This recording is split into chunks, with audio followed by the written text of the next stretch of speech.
Hello, and welcome to this presentation on 4K High Dynamic Range HDR. My name is Mike Waitson, and I will be your host for today's session. This is a series of 4 topics.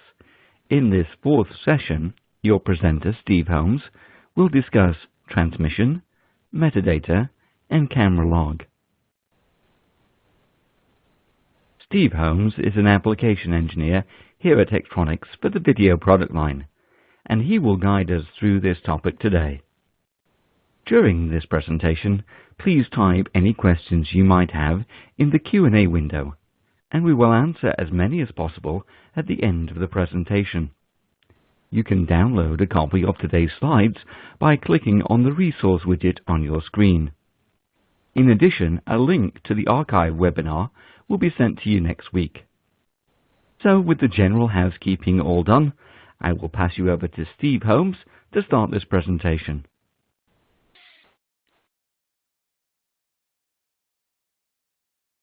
Welcome to part 4 of our 4-part series on 4K and HDR. My name is Steve Holmes. I'm a video application engineer for Tektronix. In part 1, we covered 4K format, sampling, color, waveforms, link timing. In part 2, we looked at an HDR overview, a little bit about light levels, nits, tone mapping. And in part 3, we looked at display curves, gamut, color space, levels, a little bit about waveforms. And in part 4 here, we'll talk about a little bit about encoding, transmission, metadata, and a little bit on camera logs, and then take your questions at the end. So let's look at encoding and transmission. Did a little bit of this at the end of part 3, but again, we just want to emphasize that in SDI today, we do have the VPID, the Video Payload ID, that does tell us the format, the frame rate, the color, and the link number of what is coming on the SDI. But as I mentioned earlier, today, we do not get any other metadata along with in either the VPID or any other ancillary data bits that tell us what color space this material was done in, or whether or not it's going to be just a UHD, is it HDR10, is it dynamic metadata, how is it going to be finally used? None of that is provided for us. So the nice thing about SDI, though, is it's linear. If you're a 2084 curve, that works regardless whether it's Dolby Vision or whether it's any other format or any other type of data that we go through. So we do have our 4 user data words in the VPID, to where each user data word is broken down into the binary bits, and so many bits, this bit is used for this function, these 2 bits are used for this, and you actually just need this magic decoder ring to be able to break the data down and look at tables that when you have this value, it means this, you have this value, it means this, and then break those things back out. We have provided that magic decoder ring in 2 ways for you. One is we actually have the table in a poster that we have available. If you go to the link that's shown on the screen here, www.tek.com/4K, it'll bring you up to the posters and several other pieces of 4K information. Or on our waveform monitors, we actually break this data down. So the poster has a lot of different information for you in here about 4K and 4K acquisition, and we have another one on more 4K information. So we've got a couple of different posters available for you on the website. So in the waveform monitor, like I said, we do have the ability to look at what we call the video session, and it will break down the links for you. So if you're having problems resolving a picture and it will not be stable when the data is sent to you, you need to know that the VPIDs are the same for each link, meaning that you're getting the same data rate, the same frame structure for link 1, link 2, link 3, and link 4's data that you're receiving. And the VPID is a very simple way to be able to see that and see that represented. At the top, we actually have a piece, and then down the bottom left, of the kind of magic decoder ring built into the waveform monitor, where we will break the data down and tell you what the frame rate and the structure is of the particular SDI signal you are receiving. So at this point in time, like I mentioned, there is no metadata other than what's in the VPID today. So you're not going to be able to tell, is this material 709, is this material 2020? And as we looked at in part 3, the values for 2020, the values for P3, the values for 709 are exactly the same values. So looking at a CIE triangle on the screen won't tell you what it is either at SDI. So the things we need to know is this a 2084 curve, or are we doing HLG? What diffused white point am I going to be looking at so I can get scene to scene matching? What is my grade point? Am I doing a 1000 nit grade, a 2000 nit grade, a 540 nit grade? And am I dealing with full 10 bits, full range, or narrow range, i.e. SMPTE levels, so that we get the data correct on the screen when we end up looking at this. The metadata will be added at the time that it is presented to HDMI, and in almost all cases, that means it's been encoded in H.265, and the metadata has been put into the SEI messaging of the H.265. That metadata then will be transferred into the HDMI, and in HDMI they have made room for that metadata, and most of the monitors know how to accept that metadata and deal with it. So that data is either being manually typed in or is being read from a sidecar file, or being created in the case of dynamic metadata by some magical process feeding the encoder. So there's two ways that files are being encoded for backwards compatibility, so that if you end up viewing this on an SDR monitor, you'll get the SDR data. But if you're viewing this on an HDR monitor, you'll get the HDR data. So in this particular case, we have an HDR 2084 curve information coming into the encoder. The metadata is being added to it. And in this particular one, the SDR is being sent as the base layer of what's being encoded, and how to convert this to HDR is being sent as metadata in the encode. So at the receiver, if you need to feed just an SDR monitor, all you need to do is decode this and you've got the raw SDR data. But if you are going to the HDR monitor, you need to extract the extra metadata, take that metadata that tells how do I convert this SDR base layer into the dynamic data, and then you'll have your dynamic range data, or your HDR output in the 2084 curve. There is a second way of doing this, and looks almost the same. We get our HDR 2084 curve input to the encoder. The metadata is added, but in this particular case, it is encoding the HDR data as the base layer of the file and sending metadata how to take this back to a 709 view. So if you are not not necessarily 709 view, but a SDR view, not an HDR view. So a standard dynamic range view. So if you are on the receive side going to watch the HDR, you take the decoded output and you've got your raw HDR data. You may want some of the magic metadata in order to feed to the monitor so the monitor knows how to set up like we looked at earlier.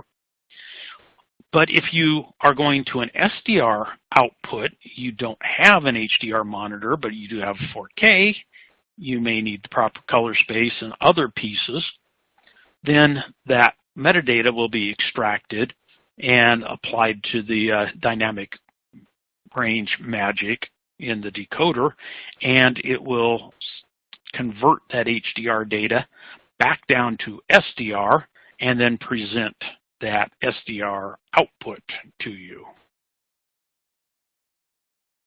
The metadata that is carried in the SCI messaging looks like this. So you get, where is my white point? So in this case, those values actually represent a D65 white point. You get the mastering display luminance. What is the max? In this case, the minimum is 0 nits. The maximum is 1,000 nits. So this is saying this is a 1,000 nit grade. And it says the maximum content light level was 800 nits. So the highest it went through on the entire file was 800 nits, didn't quite hit 1,000. And then the maximum frame average in this particular frame was 400 nits.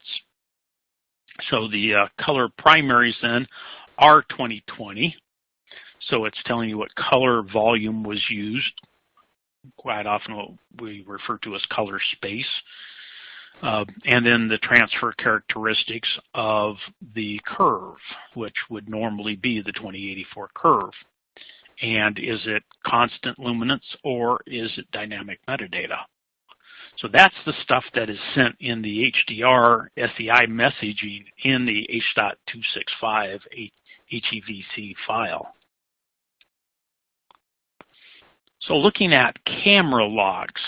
So cameras typically do not shoot in 2084, although there are some newer cameras now for live broadcasts can shoot in the Barton curve, but cameras are more efficient from a stop perspective to actually shoot in a log fashion. And then the log fashion is converted to the 2084 curve for viewing.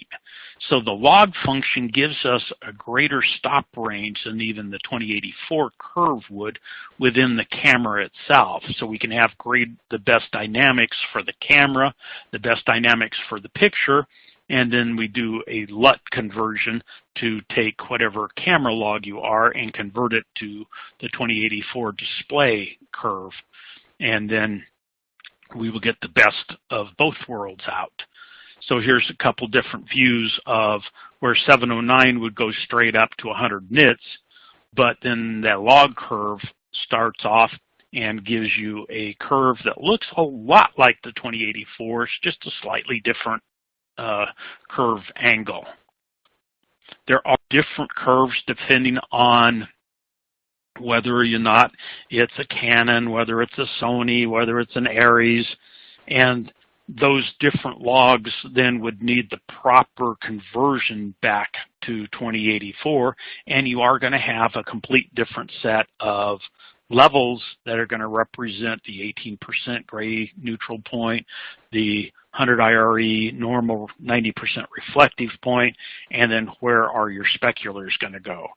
So you need to know where that particular data is when you are actually shooting in log so that you can get the most out of the shot and you don't have to do near as much work on the back end in post trying to fix what somebody didn't make correct when they turn around and shot it in log.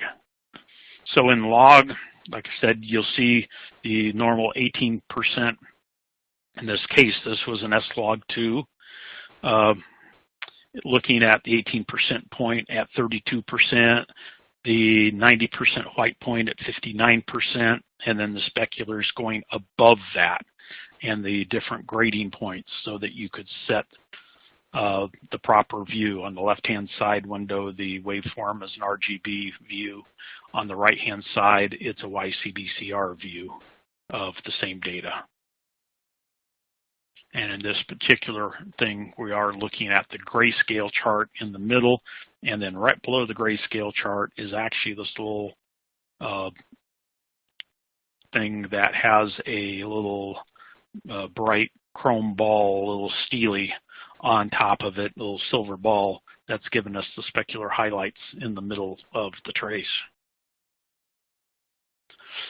So we have included in this presentation, if you get the PDF of this presentation, the different values for S-log1 for Sony, S-log2, S-log3, log-C, C-log, and then just for kicks and giggles, we threw in ACES and then gave you the 709 equivalents all the way through that you would be converting between. So depending on how you're going to convert this from log to the 2084 curve and what conversion you're going to have as to actually where your speculars are going to end up going for you. So something that has caught on a little bit is a device that's been used for a while in DSLR work, was this little thing called a spider cube. And the neat thing about the spider cube is it does have 90% reflective white. It's got normal black. It's got super black. It's got the 18% gray. And then it's got this little specular highlight ball sitting on the top.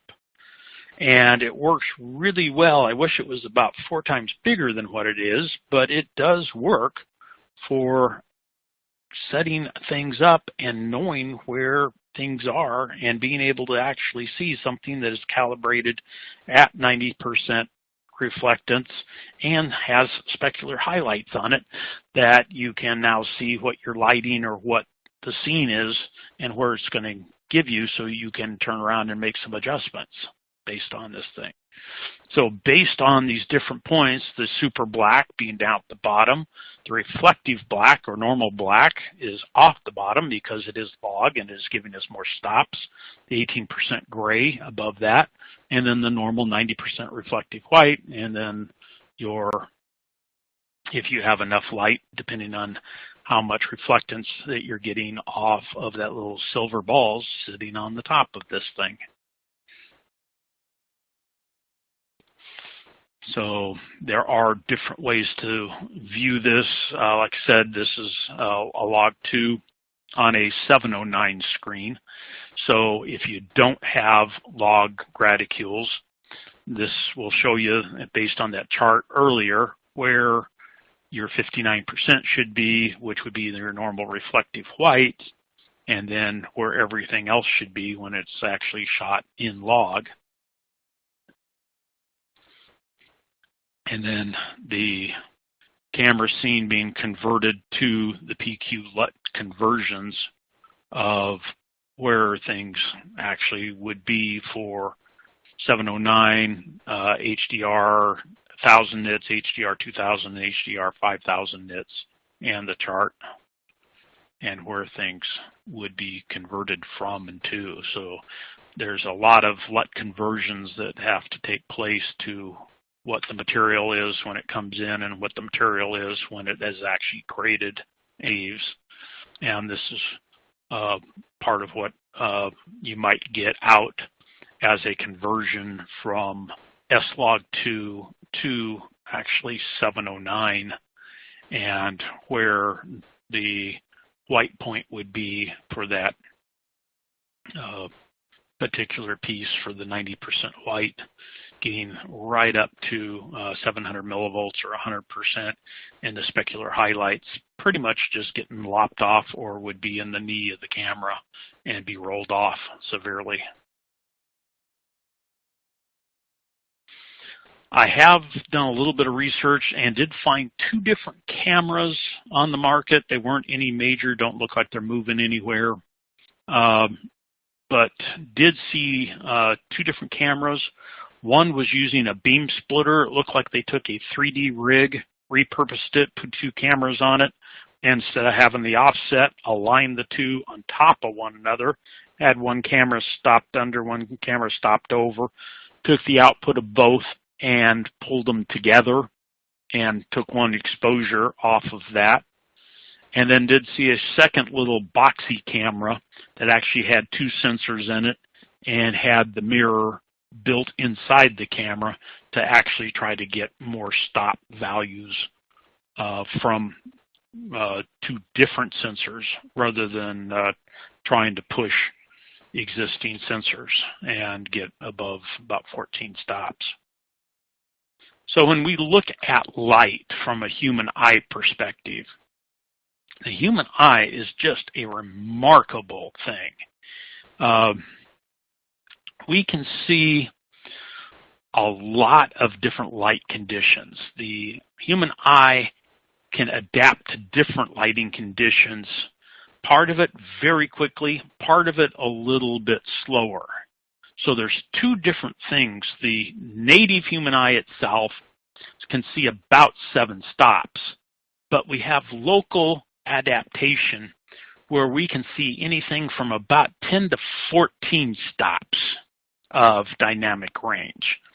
And then with longer term adaptation, the human eye can actually range out to about 24 stops. And that's the stuff that you see, if you're outside looking at the world and you walk inside a dimly lit building, it takes a while for the eye to come back down. That's that longer term adaptation. But the short term adaptation of the eye is when you look, say you're at a ball game and you're looking at the fields and the shadows, and you glance up and see the stands, and the stands are in the sun, you instantly see the stands and you can see all the people in it, and it's not all blown out. That's that very, very quick adaptation that the human eye can do. So when we look at things, the human eye can adapt across a very wide range. An average, cell phone type camera gives us about this much data. A nice DSLR expands the black range and gives us a little bit better imaging. And then you get into these high-end cameras in high-end DSLRs and start looking at things shot in log mode. We can really expand the stop range of those devices out quite a ways looking at that. And then we can actually look at different ways of looking at this that look at the where the 2084 curve sits against this lighting curve done in pure power, where the stop range, the 7 stop range of the eye, but where the adaptation of the eye can actually slide up and down within that scale very, very quickly. And then the range that today's cameras actually have that can cover about 16 stops of information, and they keep coming up with newer and newer cameras that they keep claiming can do more and more stops. So as this evolves, we'll have the HDR capabilities on the output to be able to display this data, because the 2084 curve is slightly bigger than the 16 stops that we have today. We have several different pieces of reference information in the presentation that you can pull up and look at on your own, and different study groups, different hybrid log gamut pieces that we've looked at. And as always, we do have the Tektronix website that you can go to and look at anything. So just put in www.tek.com/4K, and there is a lot of information that is available for you. I want to thank you for viewing this presentation, and we'll take a few moments here and go through any questions that you might have and do our best to answer your questions. And again, I want to thank you for watching this presentation. Have a great day.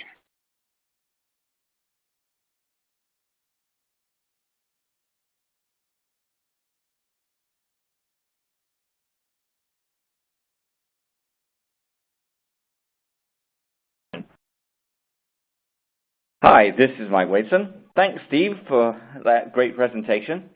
If you have any questions at all, please use the chat window to ask those questions. And at this point, we'll go through a variety of those questions that are available. So please type away. And as I say, if you've got any questions, we'll do those as we go through. So I've got one here which starts out with, how can you tell which link is which when transmitting 4K quad link? As Steve mentioned, we can use the SMPTE 352 video payload ID to identify the format of the stream. In the SMPTE 352 payload, there are 4 bytes of information, and the last byte has information that relates to number of bits being used, and also the number of multiple links that are available. So there's an ID within that byte 4 that says this is link 1, this is link 2, this is link 3, this is link 4. So that allows us to identify the link. So for instance, we might see a value of 0, 1, then 4, 1, then 8, 1, and C1 for a 10-bit signal. And that would then indicate to us that we had each of the specific links. Now that does require the device itself to provide that information. And while many devices do provide the link information, there are still a number of devices which only, even though they are 4 separate links, only show the value 0 and 1. And so it then would be a case of using some kind of test signal or some kind of known signal that allows you to easily identify each of the quadrants, if you're using square division, to identify each particular piece of the signal. So you may have to look at on the monitor or identify each link separately to know that this is link 1. If it does have the payload ID in it, then the waveform monitor will actually tell you that it is this link or the links are swapped. So you can then go through and look at the payload ID and see that kind of sequence 0, 1, 4, 1, 8, 1, C1, and that would be your indication of the link by link values and that they are in the right order. So that's one way that you can identify within the quad link process using the VPID. So let's see. There's another question here. So the next question is that Steve mentioned that we could have metadata and have a maximum nit value of 1000 and a gamma curve of the SMPTE 2084. In the 2084 standard, the max is set to 10,000 nits, and this seems like a conflict to me. In this case, would the gamma curve be remapped to 0 to 1000 for the full 10-bit range, or would a subset of the quantization levels be used, maintaining compatibility with the SMPTE 2084 standard? So that's a good question. So the situation here is there is only one curve, and that is the SMPTE 2084 curve that goes from 0 to 10,000 nits. The curve which was created by the standard was based on the just noticeable differences of the image.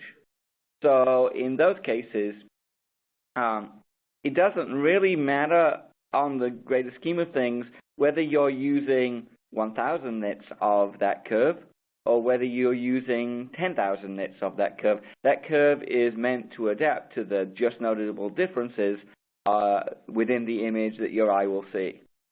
So yeah, when you think about it in the first particular case, typically what we do is we start out with 64 decimal being our 0 value, and then 940 being our 100%. So in a SMPTE 2084 curve, we would have our 0 nits down at that 64, and our 10,000 nits would be at 940. Now, most televisions that are available today are only 1,000 nits. There are some that are starting to become available that might get to 2,000 or 1,500 nits, but the most common ones available today are 1,000 nits or less.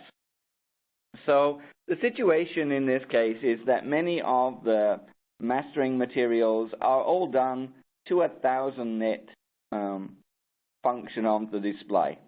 So that means that realistically, if we're using the SMPTE 2084 curve, we're using from 0 to 75%, where 75% is equivalent in the ST 2084 curve to that PQ of 1,000 nits. And so, therefore, we're only using that part of the range. So it would seem that we're not using all the bits effectively. But as I say, because of this just noticeable distance based on this curve and on the Barton model that is used for the PQ curve, typically that's all we need to do. Using more bits would actually be more wasteful in this particular process. So the reason for using 1,000 nits today is that's what most TVs are done to within that kind of range. And some that claim to be HDR will be 500 nits. Some that claim to be HDR might be 1,500 nits, depending on the model that you choose. And so most of the material, like done in HEVC, is done to 1,000 nits. So that means to around 75% of the overall dynamic range of the standard video signal today.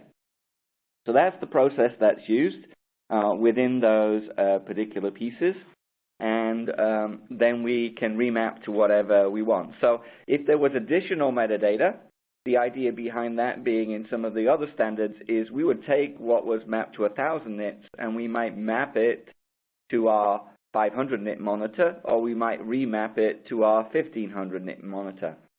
Eventually, in the future, there might be 2,000 or 4,000 nit displays that will be much brighter, and therefore we can use the rest of that SMPTE 2084 PQ curve. So that hopefully answers that specific question. So there's another question now, and then this one relates to doing color correction. This person's getting a variety of footage for many HDR cameras, but he says that some of those cameras appear more noisy when I'm doing the color correction of this material, and what can he do to correct this? Well, in HDR, the situation is that you need more bits. So the more bits you have, the better it is. So you can get away with 10 bits for HDR, and that's how most of the transmission particular processes are done. But in the acquisition part, the more bits we have, the better. So if we have a 12-bit camera or a 14-bit camera, those are going to be in the higher end range of cameras, but they're going to give you more manipulation of the data. So the better the number of bits we have, the better processing we can do when we then have to convert this log or camera log material to HDR content. So typically, if you're seeing noise, it's either because the camera's been misadjusted, or you may have got material from a DSLR camera. So there are quite a few DSLR cameras now that will capture HDR video content as opposed to HDR photography content, which is a different subject. And in those cameras, typically, most of them have about 8 bits that they capture either internally or perhaps maybe 10 bits externally to an external recorder. So when you're dealing with 8 bits, it's a little bit more challenging to manipulate that data.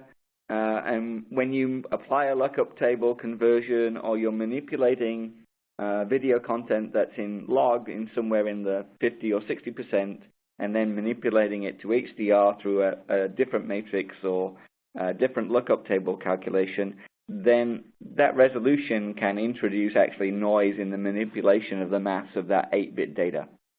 So it's better, the more bits you have in the acquisition, the better it will be.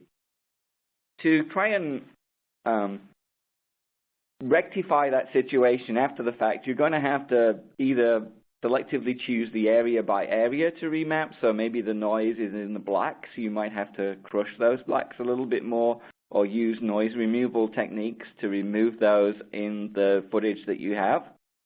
And you might want to do that before. Another alternative is, when you're doing acquisition, is to overstop or overexpose the camera by 1 or 2 stops. So this will limit the overall specular highlights of the dynamic range that you have. So the sparkle effects and the brightness will be limited because you've moved the range of the camera from the capture of the log material down in the round about the 0 to 50 to 60% point to somewhere in the 70 to 80% range. That will limit the amount you have available for your dynamic highlights, the specular highlights that are in the material. But you will then be able, once you manipulate that, to have a better dynamic range for the content. So if you start out at 70 and 80%, 1 stop or 2 stops over, what you then want to do for your log content is convert it at around about a white point of around 59 or 61%, depending on the type of camera you have, and then manipulate that to content in HDR, which would be around 50 or so percent.